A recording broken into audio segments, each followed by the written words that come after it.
In this video, I'm going to show you how you can optimize the graphic settings on the Invincible VS game. So let's get started right away. First of all, open up the Invincible VS game on your device, and after you are taken into the main menu, go ahead and click on Settings. Now from the Settings page, make sure that you are within the Graphics tab at the very beginning, and now you can choose your windowed mode as well as your resolution. After choosing the correct resolution, you will see the VSync option, which should only be turned on if you notice screen tears within your game. Otherwise, leave it as off. Now, for starters, you can set the resolution quality to 100 all the way to the maximum, and make sure to choose the highest available quality for everything else to begin with. Enable reflections as well as ambient occlusion, and you may use any of your desired anti-aliasing method. You also have the auto configure option, which will run a benchmark test to determine your hardware and find the best option for you. However, this may not always work the best way. So first try using the highest preset for every available option, and then save your changes.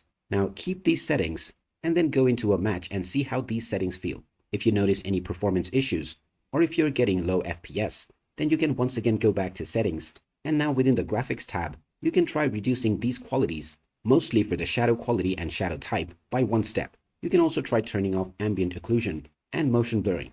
If none of these options give you a smooth performance, then you can try reducing the resolution quality now. By following this pattern, you may find an optimal balance of performance and quality for your game.